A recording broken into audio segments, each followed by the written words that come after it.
StitchyTube. Settle down and watch StitchyTube. Hey, everybody. I am back. I am back. Back again. Teresa's back. Tell your friends. StitchyTube, number 28. Lucky number 28. I've been gone for a few weeks. My plan was originally that after the Galleria Needlework show, whenever that was, seems like forever ago, 3 weeks ago, 3.5 weeks ago, that I was going to come back in my interim week, make a video, and then go babysit my nephews, my 4 nephews, for a week in Seattle. And what happened is I went to Galleria, and it was great, and I came back in relatively good shape, and I picked up a bug. So one of you stitchers gave me something really nasty, and I lost my voice. And so I literally couldn't shoot a video because I would have had to just, I don't know, I wouldn't have had a voice. So, I mean, I had one, but it wasn't a good one. It wasn't a good voice.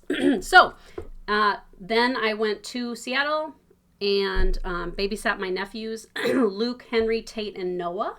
They are, I think, 13, 11, 9, and 7, almost 7. And had a great time. And did a lot of laundry, made a lot of food, had some great laughs, and it went just great. So my sister and her husband went to France, and I'll talk a little bit more about that in a bit. But anyway, I'm sorry it's been so long. I love that some of you are like, Teresa, are you okay? Like, we haven't heard from you. We really miss you. It's very nice. I know that if I'm ever abducted by aliens and I go missing for more than about 2.5 weeks, that some of you are going to start checking on me, which is great. So I'm going to start, as always, with questions from last time. This is kind of they're good questions. I don't always have the answers. So I'm going to tell you what the questions are and tell you as much as I know. Vintage Pinker asked if DMC requires a fixed price on their threads. Wait a minute. Back up. This is not fancy makeup. I thought about trying to mimic on the other eye with some eyeshadow. I have a black eye. I kind of like getting black eyes. It makes me feel like kind of a rebel, like I'm tough and whatever. Here's what happened. I went to Galleria. I was gone for 7 days. I came back for a week. I left again for 10 days. And 10 days is as long as I've been gone from my household in a row for 15 years. That's the longest span of time. And 10 days is a long time. I'm a homebody. I like to be home. My cats agree that home is the best place for Teresa to be. So when I came home after 10 days, Harrison and Steve were like, cats have been missing you kind of a lot. So everybody was like, she's back. And everybody's like, purr, purr, purr. But it was tensions were running high, emotions were running high. And so I climbed into bed that night and everybody was like, how close can we be to the lady? And so everybody, it was dark. The lights were off. Everybody was all snuggled in, close, tight. And there was some kind of somebody got bent out of shape over something, one of the cats. And somebody went, pa, pa, pa, or I don't know. There was some kind of a, and this, somebody jumped off my eye. You can see, I've got little scratches and things. And so it was funny because it was dark and I lay there and I went, that's probably bleeding. It's fine. And I went back to bed because it felt so good to be in my own bed. So then the next morning, I really only got about 6 hours of sleep that night because the cats were just all over the place. And Peaches, who is Harrison's cat, who is not very bright, walked across my eyeballs. I was sleeping and he went foot, and just walked across my face. So then I was like, you know what? It's time to get up. I feel like it's time to get up. So I did, and see how my light is today. I got this fancy new light, and I like it, but sometimes it's ooh, I'm getting some kind of extreme light. Anyway, I'm back. Cats are glad. I have a black eye. Whatever. So I'm just mentioning that because it was cat inflicted. Not my first cat black eye. Not my first one. So here's the questions. Vintage Pinker wanted to know, does DMC require a fixed price on their floss? And it's a good question. A lot of people, it seems like the past year have been talking about DMC prices and are they going to go up to $1 a skein? Right now, if you go to Michael's or Hobby Lobby and whatnot, it's, it runs about 55 cents a skein. which I still feel is a good value for as much stitching, pleasure that you get out of a whole skein. It's a lot of thread, and it's quality product. I did notice, I kind of was looking around, Michael's, if you go to their website and sign up for their newsletter, they'll give you a one-time 40% off everything regular price. So if you were looking to get a good deal, I think it was like 56 cents a skein. And they have all the DMC listed. So let's see, 0.56 times 0.6. It'd be 33.5 cents a skein. It's a pretty good deal. So I don't think DMC requires a price. There was a time, like way back when I started my shop, that DMC kind of like through the distributors sent a message to American online shops that it was not cool to sell DMC and then ship it overseas. That they didn't want us selling DMC at our lower price to people in France and England and whatnot. And I mean, they were like, the distributor that contacted me was like, if we find out, that any of our shops are selling, we could lose our contract with DMC, or I don't know. I'm not aware that they do that anymore. I don't know what sets the price. I don't really have a good answer, but I don't think they do. I don't think they do require a fixed price. But do know that shops usually, often pay. If you're going to find DMC more expensive at shops because it costs a shop more to buy DMC than you would think. They come 12 to a box. Do we have 2 samplers stitched by the same person? That's from VP. Yes, I have seen samplers stitched by the same person. A lot of times a girl might start on a marking sampler just kind of to learn her way around the fabric, and then she might move on to a bigger sampler. And sometimes there were adults too that, stitched samplers as girls and then, came back around and stitched a sampler as an adult. And so yes, that's not unheard of. I love it when there are sister samplers. I have a pair of samplers stitched by sisters. And of course the Uffendale samplers by Hands Across the Sea is a wonderful pair by sisters too. And I just think it's, a lot of times girls would go to the same school, if they're in the family. And so you would see 2 from the same family, which is really cool. Jan S. had a question about how has needlework affected the linen industry? I don't know. I Googled around to see if I could kind of figure out, and I even looked like on Zweigert's website in Germany to see like if they had any, like how many yards of linen they sell per year. I have to imagine that, what we use as needleworkers, while it's a lot, is probably nothing compared to like linen clothing and linen sheets and things like that, that it just, I don't know. Obviously it's good for companies like Zweigert and some of the other companies that make fabric for needlework specifically. And I would guess that right now a lot of those companies are doing pretty well just because there's just been this huge resurgence in needlework. So I'm sorry, Jan, I don't really have a good answer for you there. Sarah Richards wanted to know, should you ever wash an antique sampler? No, don't do it. Don't do it. Don't do it. I did it once because I bought a sampler and it had a bug sack on the back, and it was old, but it was kind of like a fibrous not mothy, but egg sacky looking kind of thing. And I was like, oh, and I washed it and it was fine. It did bleed a little. So I didn't pay a lot for it. But what can happen often is they're very old. And if you watch, I got into kind of watching restoration videos of like old paintings and old tapestries and things like that. And you should see what museums do to clean. They have like these incredible, kind of vacuum devices with attachments that are super, super gentle, but that will gently like lift some of the dirt out and things. What can happen to an antique sampler is just threads can start falling out, especially if it's wool. Wool just does not hold up real great. And a lot of times you'll see wool samplers, ow, my eye hurts, where the threads are kind of starting to come apart. And you know about washing wool anyway. And so, no, don't. If it's yours, you can do with it what you want because it belongs to you. But just be aware that if you were to wash an old sampler, while it may clean up some of the, just residue of the centuries, it may ruin the sampler. So that's just the risk that you take. Okay, Galleria news. I went to the Galleria Needlework show a couple of weeks ago in St. Charles, Missouri. Graham and I went with each other. We went with each other. I had a friend that was going to go with me, and she wasn't able to go. So, and Jennifer wasn't able to go, and Sue wasn't able to go. So I, asked my son Graham if he would like to go, if he could get the time off of work, and he did. And so we had a great time, and it was a wonderful show. I haven't heard a final tally of like how many people were there. I know that they were expecting 400-ish. I think that had said they were going to be there, but then I think on Saturday they said they had 180 walk-ins or something crazy like that.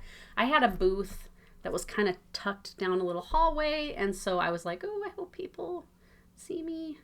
And you could not get in my booth all weekend. I mean, it was packed, and it was great, but my room was way too small for as many people as wanted to be in there. And I had a lot of really cool stuff, so that took up a lot of room too. And I'll just put pictures here while I'm talking, so you can kind of see what the room looked like. And I'll insert a tour here in just a second. So I'm thinking next year when I go, I may get a corner room, which has a twice as big kind of entry room, so that I just have more room for bodies, not necessarily more stuff. I filled up a cargo van. I was like, oh, this isn't as much as I took last time. Yeah, it was. It was probably more product than I took last time, because last time I took bigger displays and things. It was a ton of stuff. And when I came home, my cargo van was half full. And, a lot of that was baskets and boxes and things. So I sold a lot of stuff. And people were very nice. My regret was it was so many people, and I'm like, oh, there's the Addicted Sisters. Hi. And then it's like, they're gone. And then it's like, oh, here's Farm Girl. Oh, hello. And, it's like a couple people brought me gifts. And it's like when my booth was open, Graham and I sat in chairs because I was worried about using up my spoons. And we literally just wrote invoice after invoice after invoice, and we're running cards and taking cash and just chit-chatting with people as we're writing them up. And that's all we did, for the 7 days of the 2 days that we were open. And then the first night, it was 2.5 hours of a sneak peek. And it was insane and super great show, super fun. I did go the second night of the show, whatever night that was, Saturday night, and went and sat with some stitchers in one of the stitching lounges and had a great time. Farm Girl was there. Anita from Holly and Anita was there. She is so nice. Pam and Steph were there. I feel like I'm name dropping. Michael Jordan was there. Former President Barack Obama was there. No, not really. But people I probably had more fun with were there. And so that was really cool. But that was the only time really during the weekend that I just sat and relaxed a little bit. And it was fun to see what people were working on. So I am planning on going back next year. I either want a corner room or I may spring and get a double booth like Lindy at the Silver Needle does that. I just want to try to accommodate people, because I felt bad that people were like, I've been by here 5 times and I literally can't squeeze in. And I'm like, I know, I'm sorry. But it was fun. And Saturday, after the first sneak peek night, I had to go to Target and get a fan. I got a Vornado. And to kind of circulate the air, because Graham and I were just dripping. And it was just hot bodies. They're like, oh, it's needlework stuff. And everybody got all sweaty and moist. So that helped a lot to blow the air conditioning from the back room. Great show, organized wonderfully. I did not hear one single complaint from anybody about how the show was run. People had fun in the classes. I didn't get to go see other booths. I at one time said, Graham, I need 6 minutes, because I wanted to get something for Jennifer to bring back, because she and I kind of, when we go on trips, bring things back. So I sprinted down to La Di Da, and I got a little kind of scissor block kit that was really cool for her. And other than that, Katrina Boyd stopped by and said hi, but I didn't even see her again. I stopped by and talked to Lori Markovic at one point, and so I got to see in her booth outside of normal store hours. And that was a really good convo. We talked a few times, and I bought something from her. Well, we did a swap sisu. And I went to Nikki Ferraro's booth. She's from Italy. Her birthday was the first day that we got there or something. So I stopped by to say hello and happy birthday or whatever, and she had just cool things. I need 2 of me. I need to duplicate myself so I can do the fun things I mean, they're all fun things, but I wish I had been able to like go and look and see what everybody brought. I did stop by the Silver Needle booth too because they had some models they brought back for me. Anyway, it was a super great show. I have a funny story. So these are Target cheaters. Remember I like made this big point about saying like I got prescription readers and I love them and they're great. My prescription readers, unlike the readers I've been getting at the, dollar store or Target, were a little more wide set. And so if I put them on my head, I just love to have them on my head because they're just handy. I don't want to really get the strings. I don't know. I might have to. But anyway, I was wearing my prescription readers and working in my booth the first night after the first full day. And I wanted to reset the booth so that everything looked fresh and new in the morning and just tidy and like move models, and it's something I do at market because people notice things then that they didn't notice the first day. And we weren't supposed to be open, but I had my windows, like the windows open, and I see this, older lady kind of, shuffling down the hall, and she comes, past my window, and then knock, knock, knock, she knocks on my door. And I open the door, and she just like wandered in. And so I was like, hello. And she said, hi. And I said, feel free to look around. I just thought, maybe she hadn't had an opportunity to get in. I said, feel free to look around.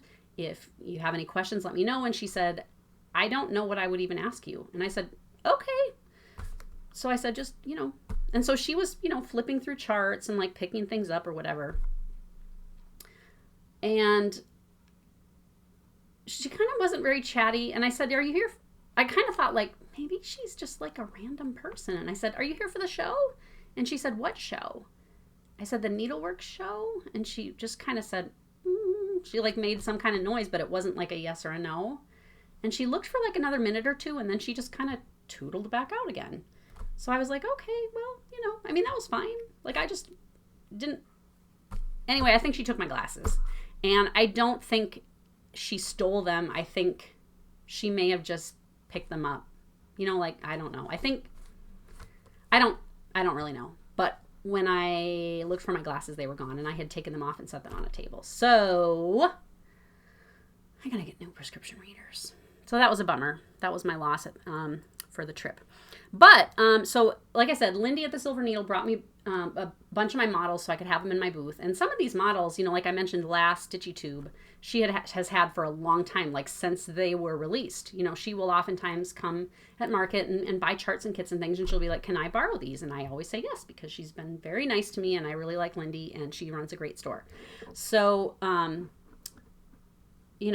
I kind of said last video, like some of these I kind of starting to think I might like to just have them back because I've never lived with them. And then she came at the end of the show and she was like, can I take these again?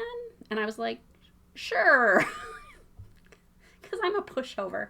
And it's fine. Like, it's totally fine. She's promoting my product. She has a lovely shop. I don't really, am I lacking for needlework? No. So why not let her borrow it? It's fine with me. But anyway, she kind of was like, I've never had that one. Could I borrow that one? And I was like, sure. Do you still want all these then? So then she kind of started like, oh, maybe some of these, like I've had this for a while. So I got back my Anne Grant model, which I have not ever lived with. Like she took it the first show, borrowed it for the first show, like 9 years ago. I don't know, a long time ago. And then she brings it to market oftentimes, and then she just takes it back. And so I was pretty excited to get Anne Grant back. And so I thought as a celebration, I would show you Anne Grant, show you the original, and then show you another piece that goes with it. So Anne Grant is a sampler that I bought through Madalena quite a while ago. What am I going to show you? I'm going to show you the original first. And I'm actually going to go today probably and pick out a frame. I have never framed this one, but I love it, love it, love it. I just had never really known what to do as far as framing it because I'll show you in just a minute. So here's the back, and it's on, it's on stretcher, kind of a stretcher bar, the original stretcher bars. And then you can see it's nailed to the boards. That's a lot of times how they would stretch their needlework, is they just would nail it. And I mean, it's held up pretty well. So this, Anne stitched her sampler at 10 years old. 10! What were you doing at 10? Not this. You weren't doing this at 10. So here is her original sampler. Anne Grant's beautiful sampler from 1829. You can see why I loved it. The colors are amazing. I love eyelet alphabets. Notice eyelet alphabets at the top. The flower border is really cool. It's got a neat little scene at the bottom. You know how I don't like things that are too symmetrical. And so it's got this lovely little, just classic red house with animals in the lawn. There's a tree here with 2 deer and a little tiny man here with a walking stick. And it's just got great motifs. And I love that. I love that. And so the verse says, in the soft season of thy youth, in nature's smiling bloom, ere age arrive and trembling wait, it's summoned to the tomb. Remember your Creator God, for him your powers employ. Make him your fear, your love, your hope, your confidence and joy. I think that's a really nice verse. And then it says, Anne Grant worked this sampler in the 10th year of her age, 1829. It's in wools. I think it's all in wools. I charted it for silks, I believe. Yeah, I was just looking to see. The verse may not be in wool, but the rest of it is. It's got this little butterfly and like a little turkey or a peacock or something. It's just lovely, little Quaker stars. So there it is. That's the original. Here, I'm like moving it around. Can you see? It's so nice. So that's the original. And just trying to be so careful. We've got so much to show you today. It's been forever. Okay, so then this is the reproduction that I haven't had at my house ever.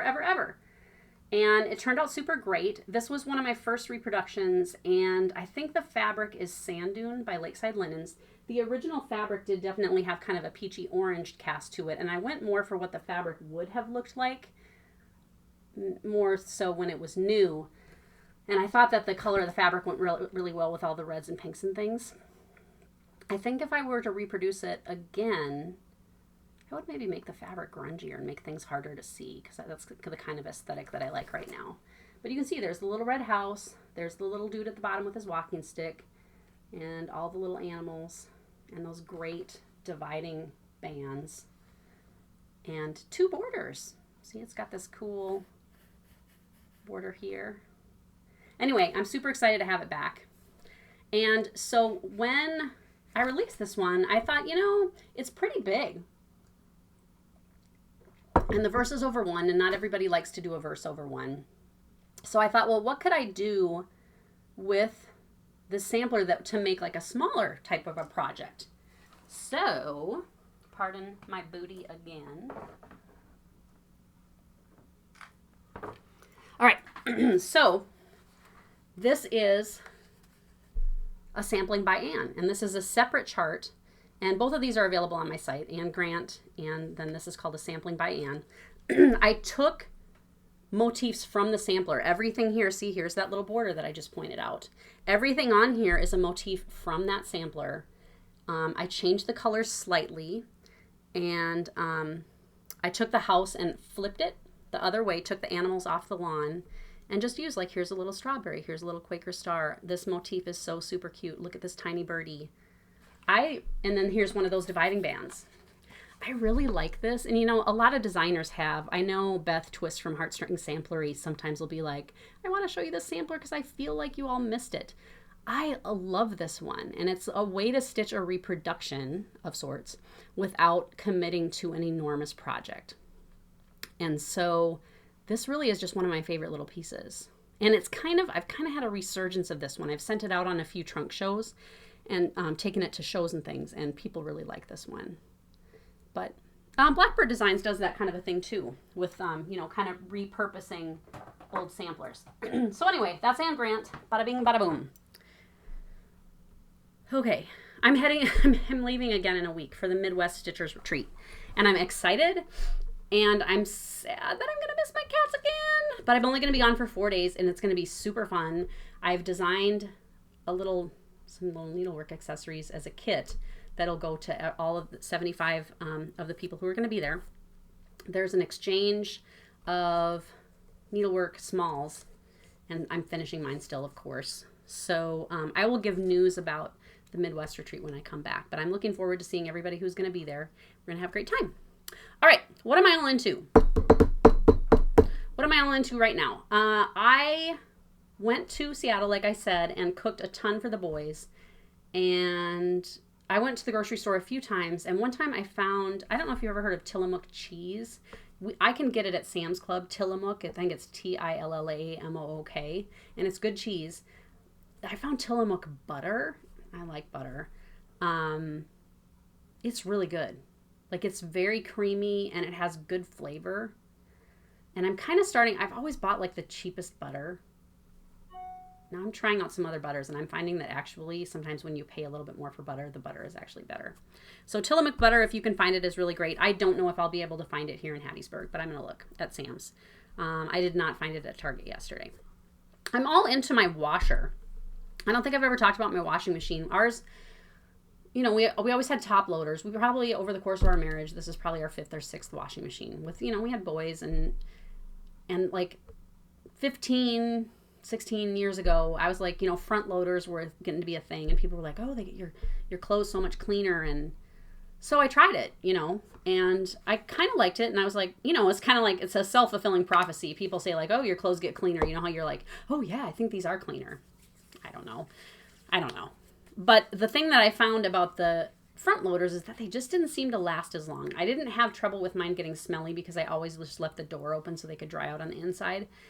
But it just seems like, you know, after a couple, like 2 or 3 years, they would start leaking, and I would call a repairman in, and he'd be like, okay, I can fix this, but it's going to be $700 because I have to blah, blah, blah. And you're like, okay, I guess I'll buy another one. You buy another one, and it lasts 3 years or whatever, and you go through the same process again. And I just was sick of replacing. I was like, a washing machine has got to last longer than this. I am a fan of, like, primitive machinery. I think sometimes, you know, when we computerize everything, that, you know, things just, I don't know. Sometimes things get too fancier than what they need to be, and then one of the fancy things goes bad, and then you're stuck. So I went to Cowboy Maloney's, yeehaw, appliance store here in Hattiesburg, which we've bought a few appliances from them. They're very nice. And I found a GE washer, and I'll put the name of the washer, or the numbers of the washer here. It runs about, you know, $500 if you look online. I didn't pay that much at Cowboy Maloney's. I don't remember what I paid, but it was $430 maybe or something, which I felt was really reasonable. What I like about it is it's a top loader. It has an agitator, but you can set how big your load is, which most of the washers now anymore you can't. Everything is a knob instead of like a computerized button thing, which I like. And I don't know, just the settings are really good. I really like it. It's a great washing machine, and I feel like it's a lot sturdier, and it gets things plenty clean. So I like my washer. I'm all into that. I'm into, I got some of these dresses at the Gap super cheap online, and I've been wearing them with leggings, and it's kind of a great for me. I'm very busy. I have a ton to do, and it's just everything stretches with me, you know. I can like stay busy and stretchy. So I'm into just kind of, I mean, they're just really a t-shirt dress. They're probably like $15 or $20. And I've been wearing them like with cardigans when it gets cold, and it's kind of my new go-to. I'm all into the Magnolia Hearth and Hand. What's it called? Magnolia Hearth and Hand. Okay, from Target. That Magnolia is, I think they have a magazine and like some kind of a home decor show or whatever, but Target has like a whole section now of this Magnolia stuff, and it's really cool. You can get chalk paint, and a lot of it is like kitchen stuff or office supply stuff. And Steve and I went yesterday, and they're having a big clearance on a bunch of this stuff. So I think I might go back and get a few more.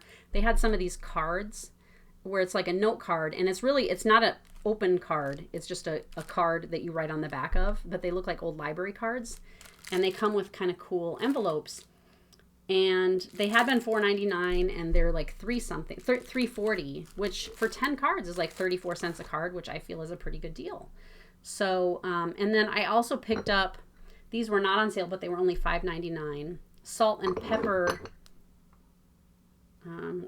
bowls things. And they're just, it's a little ceramic, really nice little pot with kind of just a pressed in, kind of primitive. And my sister had salt and pepper on the counter. So it was kind of, I was like, oh, I kind of like having salt and pepper on the counter, because when you cook, it's like I dig through the, cabinet. And so this, I'm glad it has a lid, though, because I spilled Laura's pepper 3 times in a day. So these are lidded. They're more heavy, and I kind of like those. I like the look of them, and they're really cool. But anyway, check out the Magnolia stuff at Target if you get by. The stuff is reasonably priced anyway, and some of it is really cute and very Stitcherly. Like, I feel like a lot of you Stitchers would like it. The last thing that I'm all into is Honeycrisp apple cider. I bought some out in Seattle when I was there. And apple cider is different from apple juice. Apple juice is filtered, and apple cider is with like the chunks and detritus left in. And so it really has much more of an appley flavor and texture, and it feels very fall-ish. And it's really great warmed up just in a coffee mug. And I found some Honeycrisp there, and then I found some again here at Target, some Honeycrisp juice, and it's delicious. That's what I'm all into this week and the last couple of weeks too, because it's been a long time. Okay. I have just a tiny bit of stash flash this week because I've been too busy to acquire stash, people. This is what I bought at the show. So Lori came to my booth, Lori from La Di Da, and I was like, I gotta show you my hand-dyed fabric. And she was like, OMG, this is amazing. And I was like, what did you bring to the show? And she goes, well, I have this little kit that I'd made just for the show. And I was like, how many did you make? And she goes, it was like 50 or 70 or something. And I was like, I want one, save one. And I was like, do you want to do a swap? And she was like, yes. So I traded her a piece of linen, I don't remember what she got, for this kit. And it's for this little, I should have taken it out. The glare. These are problems that stitchers have. So it's this little needle book, and it comes with the finishing instructions and like the counting pin too. Like there's all this, I'm just going to pull it out. You get like full skeins of DMC, this little pin, this is the little insert, the fabric. Her kits are always so great. Even like the batting and like the card stock, or, like cork, I don't know what it is, paper board. And so I got that. And I may take it on my trip because I think it'll be a quick stitch, and I'm kind of interested to try the finishing because her little thingies are always so amazing. So I got that, and then my sister, and her husband went to France, and it was their first, since their honeymoon, their first vacation away together of any substance. I mean, they had done like a night here and there, but they were very, very appreciative. Everybody was appreciative. The boys were happy because they would have otherwise kind of been divvied up amongst families and then like had to swap houses, and the dog would have had to go to a kennel. And so my going allowed everybody to feel safe, accommodated, comfortable. Laura felt good knowing the boys were just at home sleeping in their own beds, and the boys were excited because they think their Aunt Teresa's kind of fun. So it was a great time. I had a great time. But Laura and Jordan brought me back 3 lovely gifts. They brought me back a bottle of olive oil, and I'm really excited to try, made by monks on an island, and they've been there for like 1,000 years or something like that. And so I'm very excited about that. I'm gonna maybe get some bread later for a little dipping. This is really cool. They went to some kind of a French flea market-y kind of thing, and they got me this handmade lace from France. And she was like, I know you like to use it for your finishing. And I said, yeah, and I like to drape it from my samplers and things too. You can see that there. Anyway, so it's very cool. I'm not sure how it was made. Like it kind of, parts of it look crocheted, but parts of it, I don't know. But it's very neat. And it came on this card. I love the utilitarian. It's just a piece of board. I love that. Very thoughtful. And then they got me, I haven't decided, is this a lovely olive wood Italian cutting board / cheese board, or is it a paddle? Cheese board? Probably won't hit anybody with this. It's pretty substantial, but it smells like olive oil. You can smell it in the wood, and it feels really nice, and it was made there from olive trees that grew there. And it's just really cool to think like this board grew in Italy for who knows how many years. I think it's really awesome. So, and Laura and I was telling, who was I telling? My husband, that it's funny, like my siblings and I are in some ways very different. And in some ways we're a lot alike. So like Laura and I get along with my siblings great. They're great people, but we're very different in a lot of ways. And Laura and I both are super wabi-sabi. So she also totally gets that aesthetic of things that are like wonky, weird, not symmetrical, a little bit broken, a little bit chipped. And so perfect. Love it. Wonderful, wonderful. That's Mustache Flash. That's all I got, guys. So I have had 2 giveaways last time. I was giving away a piece that my sister started, and the winner of that is Rose Heck. Rose Heck. So winners, contact me at the email address below and give me your address and I'll send your prize out. And then I was giving away a set of DMC and a notepad, and Kay Pritchard, you won that. My question was, what was your favorite kind of Halloween treat to get when you went trick-or-treating? And it was super fun to read all of your responses. Somebody at the show, like 2 really nice ladies, brought me a bag of my favorite Halloween treats, including those little peanut butter taffies, and I haven't broken them open yet. I may take it to Galleria, or not to Galleria. I may take it to the retreat so that I don't eat it all myself. Mounds and Almond Joy. But anyway, Kay Pritchard said that she loved getting homemade Halloween treats, that she lived in a small town and everybody knew everybody, and so you would get homemade treats, and it was cool. Because I grew up in the 70s, and so that was kind of about when, people were like, people might be poisoning our children. And then you had to like run things through, like they started doing x-ray machines. You would take your candy and our parents would like inspect each piece and like, oh, this wrapper feels like it's kind of open, and throw it. A lot of you talked about popcorn balls. Like a staggering number of you talked about popcorn balls. You are the popcorn ball generation, ladies and gentlemen. My grandma, I remember making popcorn balls a couple of times. It wasn't my favorite thing, even though I really like popcorn. But a lot of you were like, my grandma used to make popcorn balls that were just, And I mean, I was like, maybe I should create a popcorn ball sampler or something, because everybody was super into popcorn balls. My giveaway for next time, I have 2 little things. I have a really cool tin of Jelly Belly jelly beans in the tin, still sealed. I have not eaten any of these. And a little magnet that I made with a squirrel for fall, and it's a magnet, so you can stick it right to your fridge. So that's the prize for next time. And as usual, I didn't think of a question. Let's see. So it's fall. What is something that makes you feel like warm and cozy in fall? Like, what is your favorite warm, cozy thing? I love like the darker days and like fall rain and like being inside. And like when you first start to have to turn the heat on instead of the air, which in Mississippi is like 2 days in a row. Air conditioning, heat, 2 days back to back. It's still 80 here, 85. It's going to be like 87 in a few days. That's ridiculous. But just kind of that, like you turn the heat on, you maybe light a candle. I lit a candle earlier. Is it still burning? I think it is.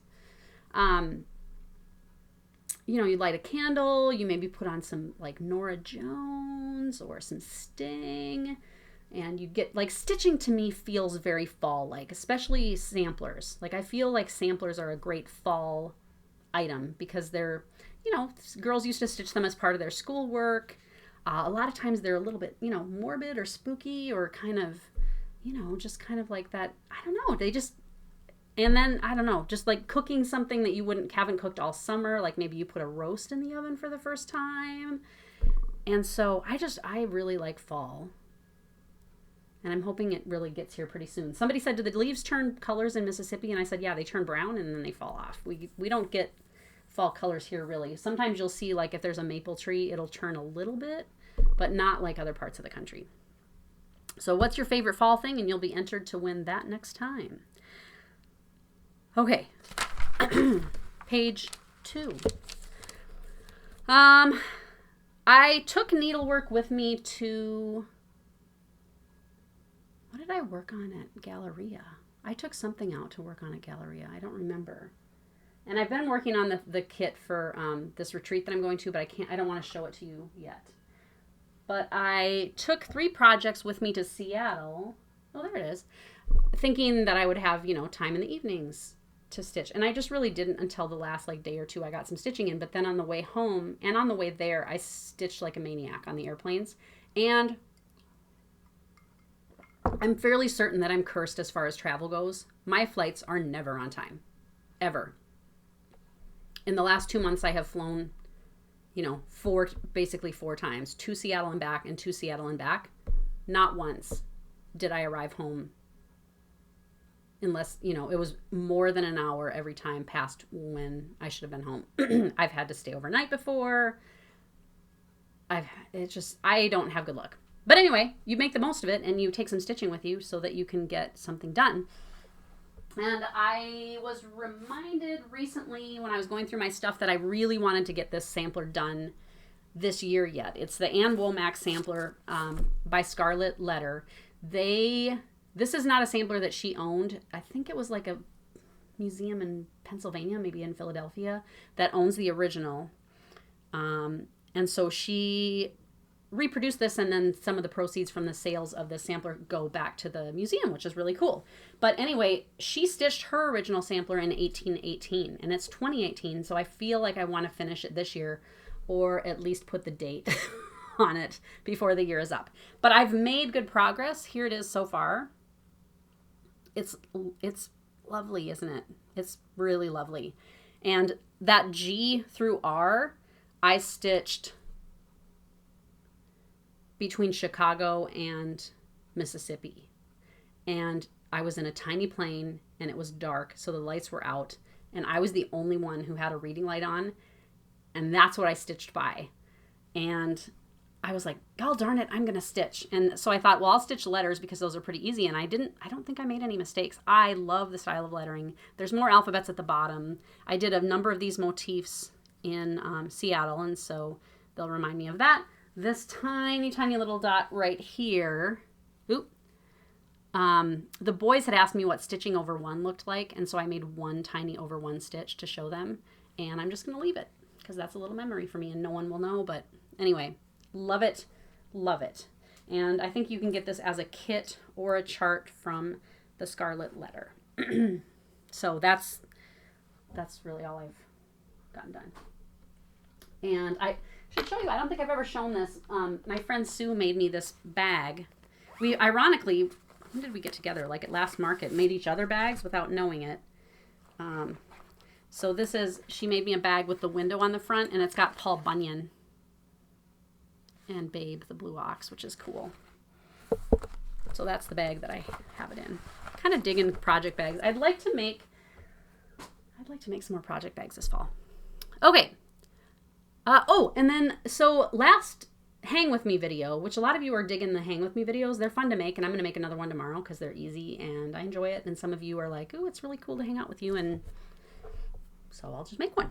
But anyway, the last Hang With Me video, I don't call them Stitch With Me because I'm not always going to be stitching, but I wanted to get some stretching done for the Galleria show. I had some pieces that I had either finished or almost finished, and so I just made a final push, got some things done, and then there were 5 pieces that I stretched during that last video. 4 of them I stretched during the video, and then I framed them and took them to Galleria. So in no particular order, this is, I don't know what this one is called.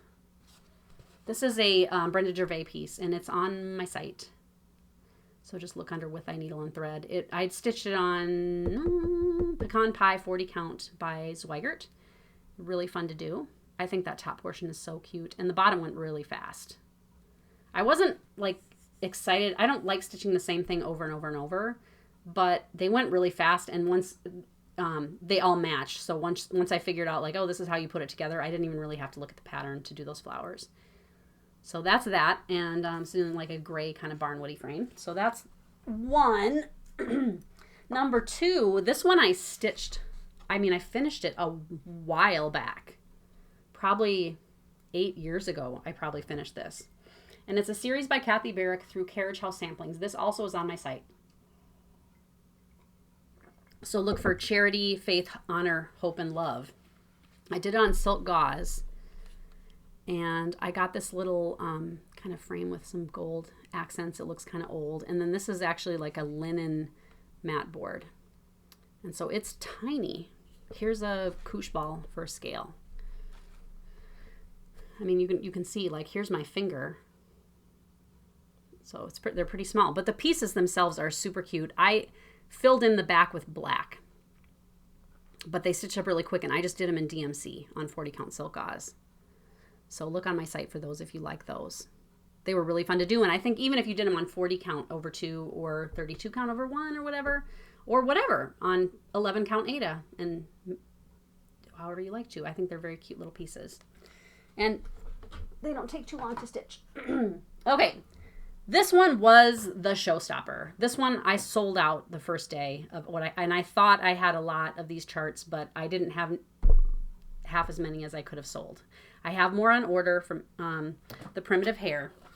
This is one that I know I've shown recently, Spooky Countdown by the Primitive Hare. It turned out really, really cute. I overdyed it when I was done stitching it in just tea and coffee. It's just stitched in like 5 or 6 colors of DMC. I used a 40 count just flax, and then I just overdyed it with tea and coffee, baked it in the oven, grunged it up, ruffled it up, ironed it. And it turned out really, really cute. And even the frame shop, sometimes they see my stuff and they're like, I'm like, isn't this cool? And they're like, Because, I think people have different tastes, and people who aren't into like primitive or samplers and things, like this might look really, I don't know, basic and weird, but I think it's really cute. The frame I love because it looks like kind of like bark or like burned tree or burned charcoal. And I framed it really tight. So I've got more of these on order. It's the Primitive Hare, and it's called Spooky Countdown. And it was really fun to stitch. I think I've said it before. I love that little devil. I love him. He's got attitude. This one is, I think, out of stock right now, but I do have this on my site. I'll need to order more from Yarn Tree, but it's called Cock-a-Doodle-Doo. And it is part of a series that kind of, I guess. There we go. I framed this on a, like a, tutorial kind of thing. So this is I put them in the same frame. This one has glass.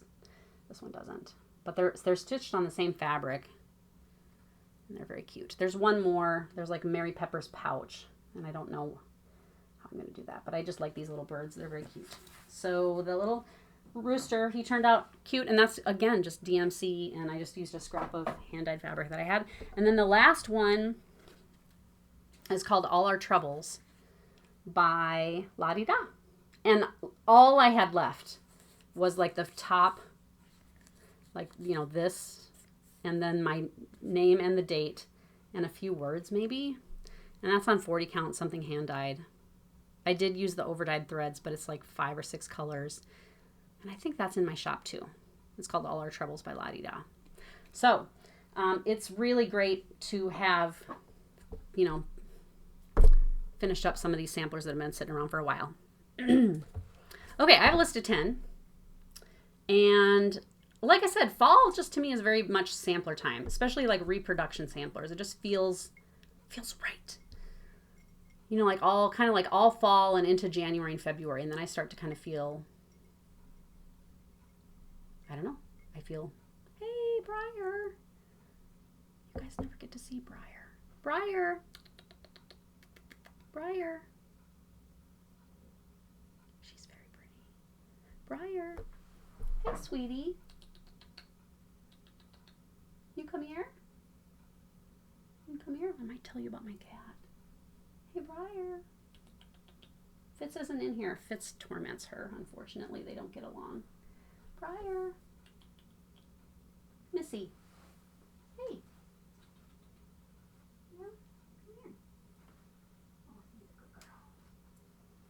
Okay, let me tell you about my cat.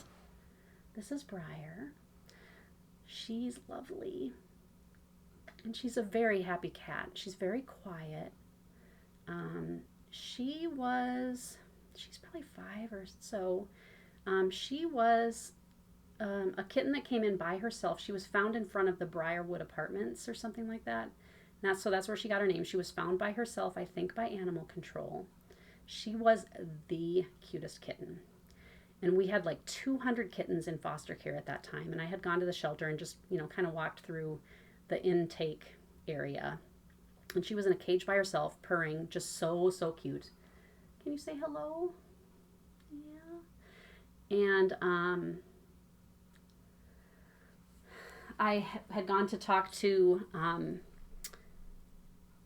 our veterinarian, and I said, hey, have you seen that? Is that kitten, like, is she... She's like, I haven't seen her. We have 200 in foster care. We have too many in foster care. And I was like, she's really cute. And she said, oh, well, I'll bring her here and I'll check her over. I haven't checked her in yet. And so I brought her in, and she's like, yeah, you can take her and foster her. And she just stayed here. She's just really, really, really pretty. She seems more skittish than she is usually. Fitz has been a little bit of a challenge because that's who she was looking for here, was to see if Fitz was in here.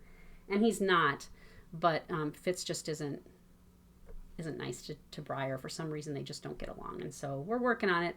It gets better, and then it gets a little worse again, but I feel like we're heading towards better. But she really is just a pretty, pretty cat and has such a nice personality. I'm glad you guys got to see her. Let me tell you about my cat. That's Briar. So I'm glad you got to see her. That's a nice little treat. 10 designers who reproduce samplers. A lot of people reproduce samplers. I think sometimes you think like, oh, there are people that are, kind of reproduction people, like the Scarlet Letter and Exemplaire and Hands Across the Sea, and they do wonderful reproductions. And there are quite a few designers that design and also reproduce samplers. And I think people who design samplers are often interested by reproductions because, it's part of the history. And so they see samplers and it's like, oh, I really love that one. And I think I heard somebody one time say, I cut my hair today. I did not hear somebody say that one time. I cut my hair today. It seems like I saw somebody said on a video once, like, oh, who reproduced this one? And then they're like, oh, you can't even really tell. You can tell. You can, if you pay attention, you can kind of tell who reproduces things based on, like the colors they use. Are they using the original colors or the dull colors? What's their fabric choice? I just feel like everybody's style shows through a little bit when they reproduce a sampler. And I'm going to show you some examples. And you're going to be surprised at some of these, I think, that you're like, oh, I didn't know she did reproductions. The cool thing about this is, if you like any of these designers, like their designs, please know she also does reproductions. And so if you've never done a reproduction sampler, like for example, Brenda Gervais, I'm going to show you some of hers in a little bit. She reproduces samplers. If you like her original designs, you will probably like her reproduction samplers because she chooses motifs and styles and colors and things that you're going to recognize as being sort of her palette, her style. Does that make sense? So if you're kind of wanting to do like your first foray into a reproduction, look at some of these designers and see what they've reproduced, because you're probably going to be drawn to them as well. These are not in any particular order, and I actually am doing a list of 11 because I didn't want to, there was one person I didn't want to leave out, and I can break rules. I can break rules sometimes. So the first person I'm going to talk about is Paulette Stewart from Plum Street Samplers, and she calls them Plum Street Antiques, and so she's got a good number of antique samplers. I interviewed her in my first issue of Samplers Yesterday and Today, which you can download on my website for $12. And she actually, there's a reproduction of some of the motifs from one of her antiques in that you can stitch. It's, oh, I'll get it. It's right over here. I mean, a lot of you have already seen this before, but I'll just show it to you again. So this is, she took reproduction, they're motifs from an antique that she owns.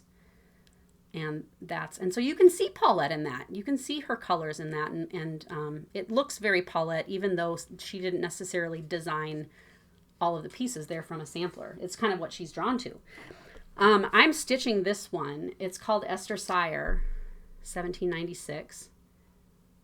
And that's in my shop too. But very, very pretty colors. Very Paulette.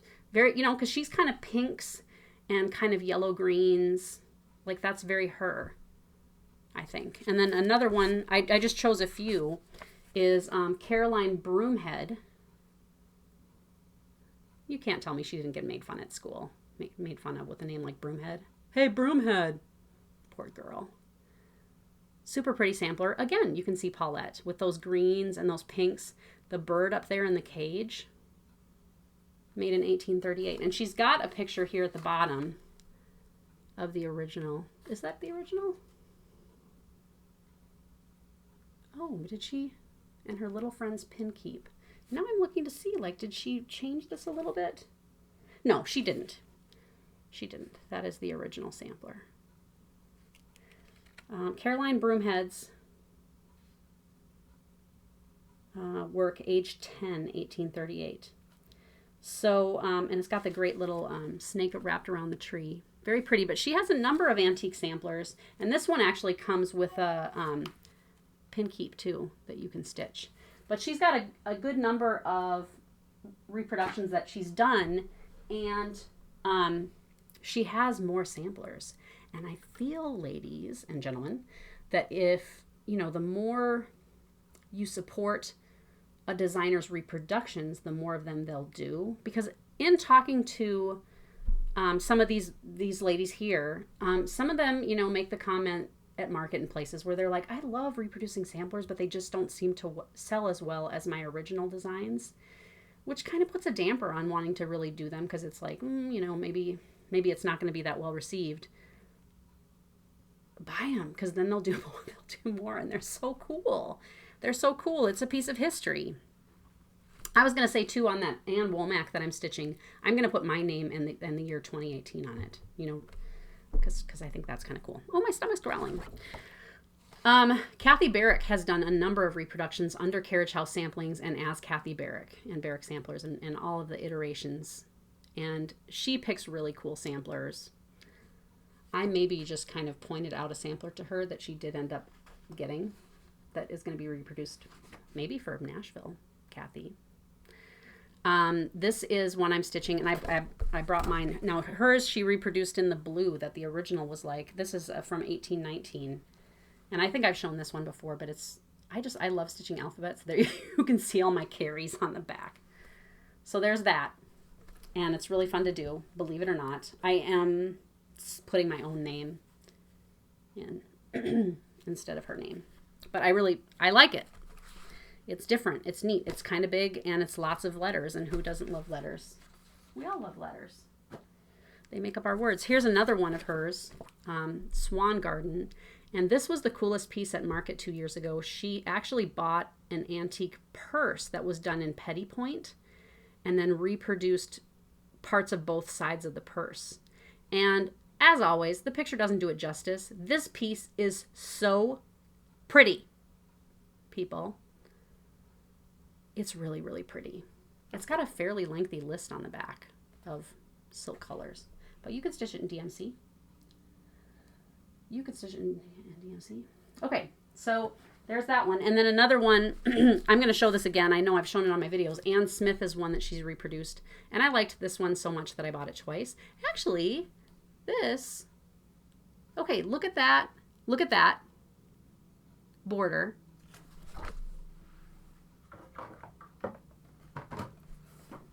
Look at that border. They're kind of similar. They're kind of similar. Isn't that neat? I never noticed that before. Careful, careful. Okay, but anyway, so Kathy picks pieces, I think, that look very much like Kathy. Color-wise, motif-wise, this one's got a beautiful bird in a tree, and this little house totally looks like Kathy, and these tiny little animals in these baskets. And this girl was, how old was she? 9. What were you doing at 9, people? Not this. It's got a peacock. Really pretty. So once again, I think you can see the style of the designer in the reproduction. Okay, Brenda Gervais, as I said, she reproduces samplers too, and she has lovely pictures of her reproductions and her antiques on her blog. I recently contacted Brenda and said, is there any way I can order from you all of your reproductions, because the distributors don't carry them. Most of them. They don't carry most of them. And I really like them. And so I did. I ordered everything that she had as a reproduction. And I'm going to show you a few that I really like. This one is Frances Poole. And I think that's so pretty. Look, the central motif, that's very Stacey Nash, actually, isn't it? But very pretty colors. And she's got pictures on the back here of the original, which is very pretty. Very, very pretty. Aged, what? 13. I was going to school dances at 13. Dancing with my husband. No lie. So there's that one. Very, very pretty. And she reproduces hers. So like Kathy does them in silks. Paulette kind of does a mix of things. Brenda often uses Weeks Dye Works and sampler threads. And so that's one of hers. And then this Elizabeth Clark is one of hers too, which I think is so, so pretty. I love that house. I just love a brick house. And the grapes. And just lots of little birds. What does the verse say? With humble heart and tongue, my God, to thee I pray. Oh, make me learn whilst I am young how I may cleanse my way. It's nice. Everthorpe, 1822. So pretty, so pretty. And again, very Brenda colors. She's got pictures of the originals on the back. Very, very nice. So, with Thy Needle and Thread, another sampler reproducer. Did you know Little House Needleworks has reproduced a few samplers? I mean, she is like the queen of modern samplers. You know, she does a lot of sampler style that's modern but looks old. And so she's done a good few reproductions. Now, here's the cool thing that Diane does is that she changes them. So it's a reproduction, but not exactly like the original. So here's the original. And there's her reproduction at the top. She chopped the top half of the sampler off and like did some rearranging and brightened the colors. But then she's got, does she have? So she gives you two ways to stitch in Belle Soie or in overdyed cottons or in DMC. And sometimes Diane is able to find out a little bit more of the history about the girls. That's Elizabeth Hancock. So, so pretty. And again, you can totally see Diane. Red house, hello. That's totally like Diane. And that's like a beautiful border too. That would take a minute. Now this one's really cool. It's called the Mary Ann Myers sampler. Here's the original. And Diane, again, brightened the colors up a little bit and then stitched it on overdyed gingham. Which, how cool is that? That's really neat. Weeks Dye Works overdyes this gingham fabric. And I love the white berries. You know, she changed it a little. Plus, you can see that the original was a little bit skinnier, which means it was an uneven linen. But again, you can totally see Diane's hand in that reproduction. Mary Ann Myers. Okay, Scarlet House, you probably know that she reproduces samplers. She does a good number of reproductions, and a lot of them have been very popular, like the Smith sampler. I pulled a few of hers out, a kind of maybe lesser known ones. The Mary Ann Farmer sampler. This one came out in 2013, so it's 5 years old already. It's very, very pretty. She tends to pick samplers with reds, you know, in like red features prominently in a lot of her reproductions. This one I thought was particularly cool because of these baskets. It's kind of that start, really about 1840 is when you start seeing more of like a Victorian look where things are kind of more shaded rather than just primitive shapes. And that sprig of flowers in the middle is really pretty. That would make a lovely pincushion, as would these with the birds on the top. Little dogs. She's got little dogs. So there's that. And that is super pretty. And then here's another one of hers. Now I think somebody on FlossTube maybe was stitching this one, Harriet Taylor. And the border on this one is really cool. Again, you see the red. I love that house. It's very unusual. You've got the sidewalk that runs from the front door off to the side. And that border is so just organic and pretty.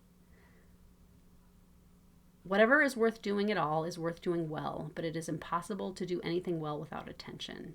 That's kind of a cool saying for nowadays, because I think people are really into mindfulness, and I think that's right. To do anything well, you really have to pay attention. You can't just halfways pay attention. You can't be checking Instagram all the time when you're doing things well. Primitive Hair has done a couple of reproduction-y kinds of things, and I really like them. This is one of my favorite pieces of hers, just period, called The Butterfly. Love it! I love old butterflies, and here's the original on the back. So I think this one would be really cool done on darker fabric too. Really, really pretty. And it's, you know, it's simpler, it's a little bit smaller. This one is Eleanor Pryor's. She was 13 years old also. Very, very pretty. Just love it. And then she had this one at Market this last year. And this is the original. And then she reproduced it in little pieces and parts. And that house knocks me right out. In person, I can't even tell you. Like, I was like, I love that house. Like, I need to stitch that house. It's so pretty. It's so pretty. The colors are just so pretty. And look at this. I hadn't noticed before. She used a piece of lace along the top inside the framing. How cool is that? Anyway, so that's Primitive Hair. And she's got some reproductions too. Blackbird Designs has done more than you think. And again, their style and their color palette shows through. They a lot of times will take a sampler and change it a little. So they might like change the words on it, or they might change some colors, or they might add some elements, or they might take something and like rework it in a couple of different ways. I've got some of these old loose feathers patterns on my site where there are 3 pieces in here. So you get the sampler reproduction, this kind of reimagining of the reproduction, and then another design based on the, you know, like a lot of times it'll use the same colors. There's the original sampler right there. And there's the reimagining. And so they've got inside here, there's the reimagining a little bit closer up. And let's see if I can find. Here's their reproduction, you know, like the original and the reproduction. And you can see, again, this was probably an uneven linen because of the way it turned out. Love the sparseness of that border. But a lot of these books of theirs look for the reproductions in there because they've got them. They do this kind of a thing too. Like this is Feliz Navidad. Let's see, what does it say? Barb and I both love to begin a new project to celebrate the holiday after the rush of the season is over. All is quiet, no more gifts to buy or make, and there are enough leftovers to keep us going for a while. J. Mayer's sampler was the inspiration for our newest Christmas design, Feliz Navidad. Such a sweet piece that uses a whimsical, quirky font. And they've got a few of these where they've taken here's the original sampler. And then here's their kind of reimagining. It says Merry Christmas in it now. Very, very cute. So they do that. They change things up. You probably are familiar with this one. A lot of people have stitched this. I've got it. Oh, I've got it right here. I know I've shown this one before, but I'll show it every video if I have to because I love it so. Super pretty. Birds of a Feather it's called. And here's the original on the back. And I think they did make some changes. See this border here. Here's this border on that sampler. So they did change the borders up a little bit. But I just love the birds. It was really, really fun to stitch. Oh, see, and they added this alphabet up here. They made some changes, but they kind of retained the integrity of the sampler, which is cool. This one is still available, even though it came out quite a while ago. Here's another one of theirs.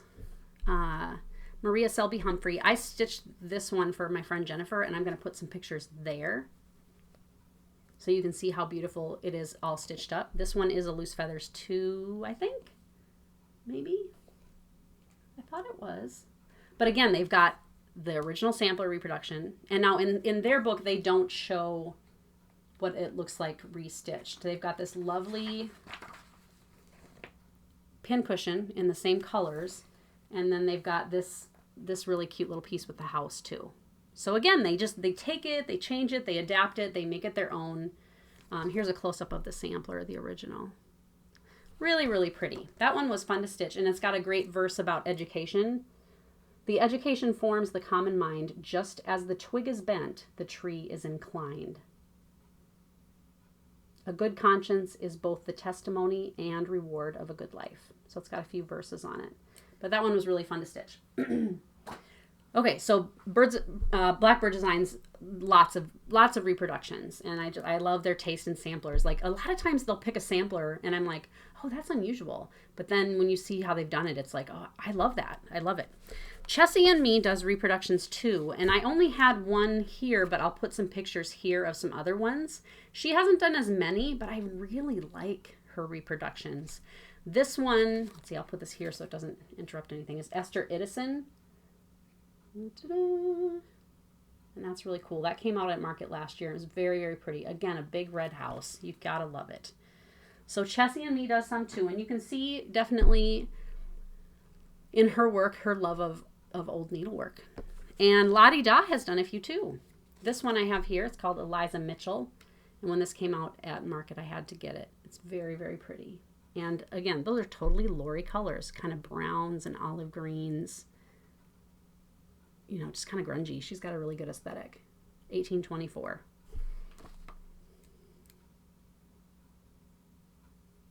If solid happiness we prize within our heart, in our breast, the jewel lies. And they are fools who roam. The world has nothing to bestow. From our own selves, our joys must flow. And that dear something our home. Oh, and look at these beautiful deer at the bottom.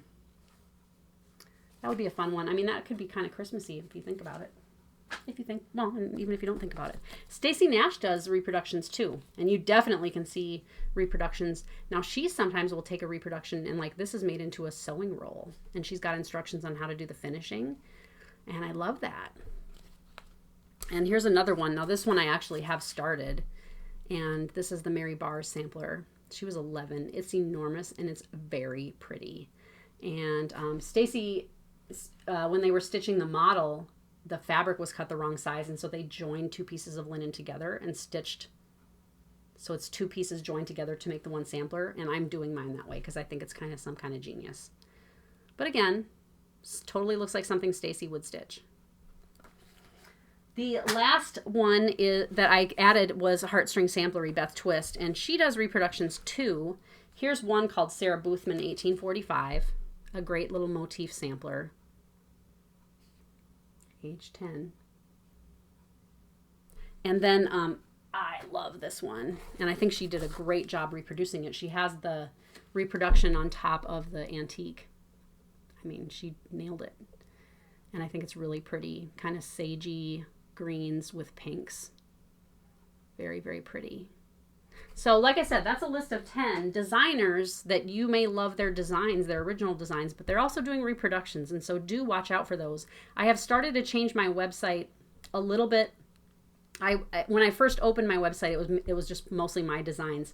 Now that I've got like over 1,000 products, I'm starting to add to the reproduction section all of these reproduction samplers so that you can really kind of keep dibs on where the reproductions are. And so they're not just mine. You'll see these other designers mixed in too. And I'm looking to add more reproduction samplers yet this year. I love them, and I think it's really great to share this part of our history as needleworkers. Okay, I'm almost done. I got one more little pit stop, and so this is where I'm going to talk about 3 things from my shop that I am excited about. The tricky thing about Galleria, going to Galleria, was I took almost everything in my inventory. There's no way for me to put my website on vacation mode. You can do that like if you have an Etsy shop, you basically it just puts up a message that says this shop is on vacation. So I had to like disable the payment part. And then I had to come back and evaluate my inventory, like go through everything and figure out how many of this do I have left, how many of this do I have left. I ordered some of these for the show. Do I have any of those left to add to this? So it was kind of a lot of work when I got back, and then I had to run around and leave for Seattle again.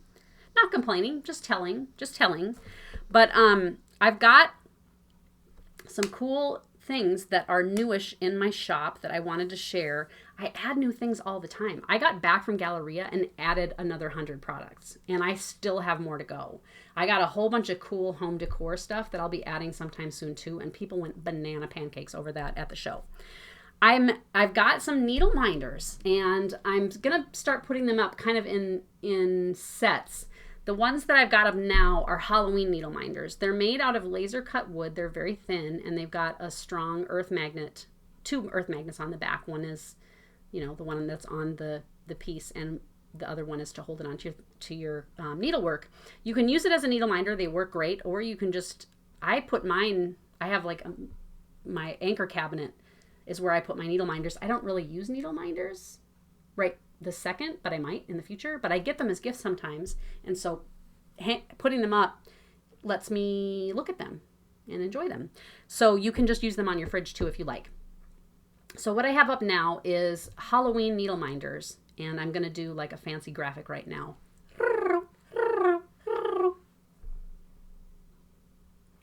So the deal is that some of these are spooky, creepy, weird, odd, zombie-like, and some of them are sweet, like vintagey, kind of happy, cute, cuddly Halloween. They have that kind of vintage, retro vibe to them.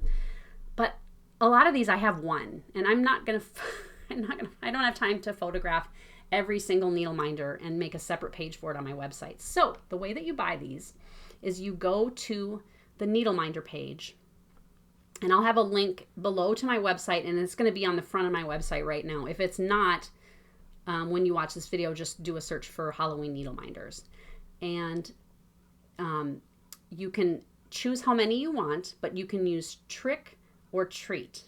Okay, so the trick ones are the ones that are like, zombies and creepy dolls and bottles of poison and skeleton head people. Okay, so they're all kind of like, think Emily C. from Eclectic Possessions. She likes that spooky, Ouija board vibe. So that's the trick. And then treat is going to be any that are like, a kitten with a mask on, or, a child holding a pumpkin, or a jack-o'-lantern. And so they're going to still be that retro vibe, but they're going to be treats. They're going to be sweet, right? So you've got kind of sweet and salty. So trick is creepy, treat is cute. And that's how you choose them, and you can buy as many as you want. They're all the same price. And I'm still making more too. So go ahead and check those out. The next thing, and I don't know if you remember, but I'm working with Needleworker's Delight to get the Silk Weaver fabrics in. And I got in some French vanilla swirl, and it blew out. So I'm trying to get more every time now.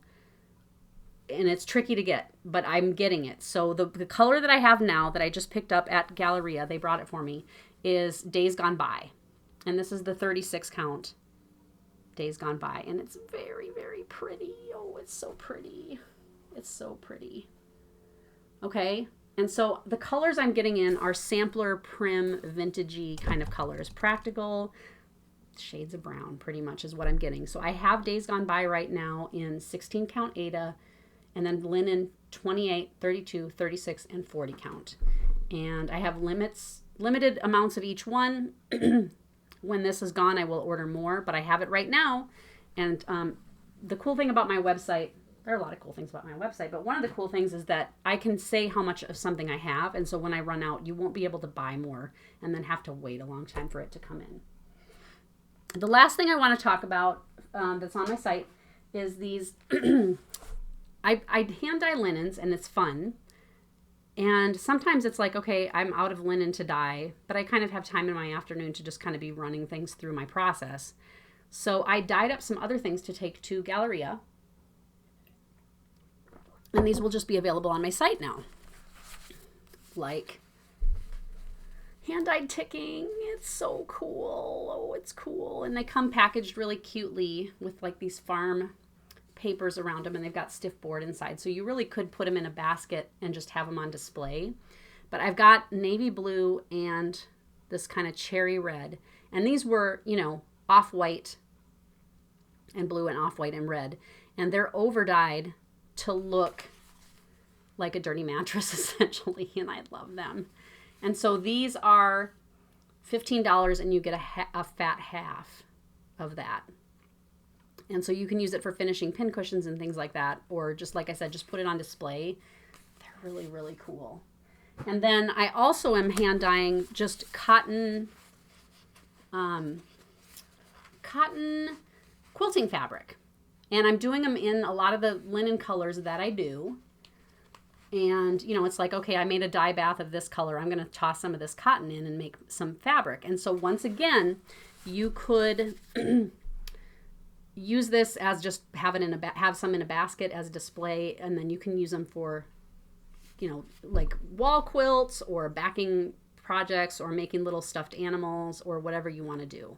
But they're, you know, just neutrals, nothing too weird. Now, once again, I might do a half yard or a yard of each color, and these are $9 for a half yard, and I think they're really, look at that one's awesome.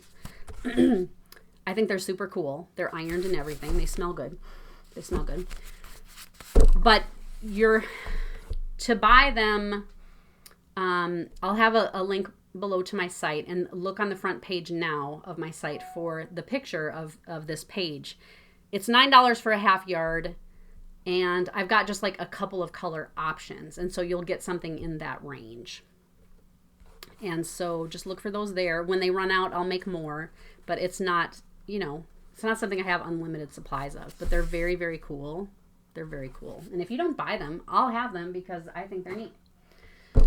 Okay, people, I blabbed on and on because I just missed you so much. I missed you, and you say you missed me, and I missed you, and we missed each other, and we were like ships passing in the night. But I'm back, and then I leave again, and then I'm back. And like I said, I'll make another Hang With Me video tomorrow probably, and chill out with you guys. But it's good to be here. I'm glad to be talking to you, and I hope that you've had a good October so far.